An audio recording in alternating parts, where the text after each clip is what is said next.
I sat up at 2 a.m. and I wrote myself a letter as though I was 85.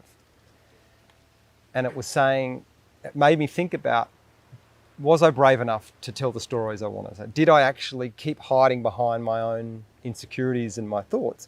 Or did I seize this beautiful, precious life that we get in all the space and time? Come on, like, get over yourself. Like, say what you want to say. And yeah, that sort of stayed with me, I guess. And now still doing that, still battle that sometimes. But yeah, I think especially when you're focusing on things that are bigger than any of us, that provides a shield almost. It's not about me. So my ego gets out the way. It's like, no, there's a bigger story to tell, and just let it come through you and just let it out and just keep going.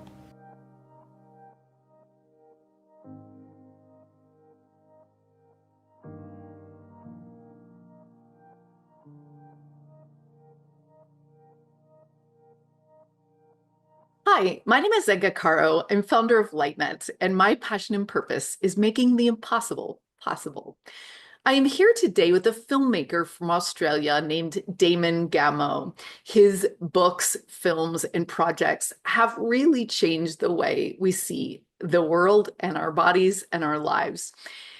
This is really the true power of filmmaking. One of his most famous movies, called That Sugar Film, also spawned That Sugar book. And this is where he talks about the hidden sugars in our foods. And anyone who's in the US today can attest to the fact that children are and people are really looking at sugar as maybe we don't want so much of this. And there's low sugar foods for kids and adults now like never before. So this is really the power of filmmaking. He's also famous for a film called 2040, which talks about what the world would be like if we don't adopt regenerative and sustainable practices. This was written to his daughter as a film, and now it has been in 1.5 million schools, influencing children and farmers all around the world. He has been nominated for the NWS Australian of the Year. His work is incredible, and I'm so excited to bring his passion and purpose to you today. I've actually got a tattoo of a dolphin on my arm, and the mythology around a dolphin is joviality, intelligence, and a helper of humans. And I thought that was a really good way to live a life. And so I think my purpose is to keep things light, to be playful, and to educate.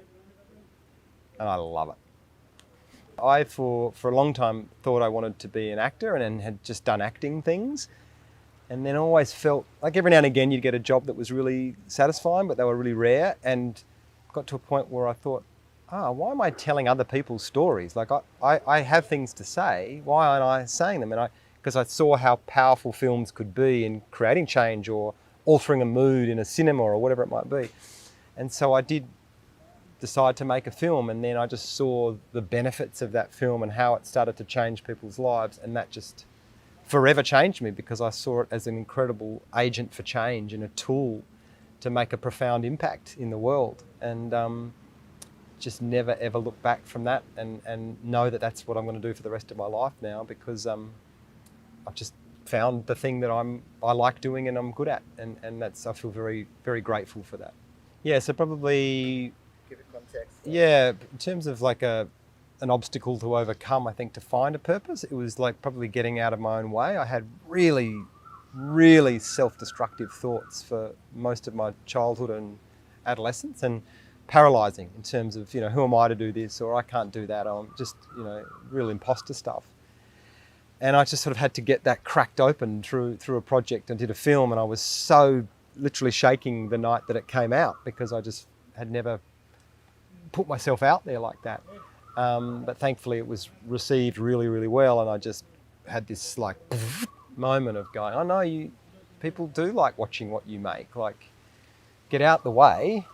And I remember I was quite sick, and I was in a hospital bed, and I was in a room, sharing a room with 3 men in their 80s. They were all in their mid 80s, and I was in there for a week. It was comedy gold. just the conversations we had. But one night I couldn't sleep, and I sat up at 2 in the morning and I wrote myself a letter as though I was 85. And it was saying, it made me think about, was I brave enough to tell the stories I want to say? Did I actually keep hiding behind my own insecurities and my thoughts? Or did I seize this beautiful, precious life that we get in all the space and time? Come on, like, get over yourself. Like, say what you want to say. And yeah, that sort of stayed with me, I guess. And now still doing that, still battle that sometimes. But yeah, I think especially when you're focusing on things that are bigger than any of us, that provides a shield almost. It's not about me. So my ego gets out the way. It's like, no, there's a bigger story to tell, and just let it come through you and just let it out and just keep going. Finding your purpose. I don't know. I think it's, it's so deeply subjective, and I don't think there's a formula to it. I think it's just a surrendering. That's probably my word, is you just got to surrender to it, and then you find it. If you're striving too much, I think it's not there. It's when you're willing to actually surrender and open yourself up, but that's when the magic starts to happen. And we're all scared of doing that sometimes. We've built a society where we want to have control and clutch and know what's happening next, but that's not where the magic lies. The magic lies in letting all that go and just going, well, staying open, let's see who I meet, let's see what comes in. And I've certainly experienced that firsthand, like extraordinary moments where you think, oh my God, I never could have even imagined that was going to happen. And it's because I just trusted the process. So that's my experience. It's going to be different for everyone, but it's a lot around letting go.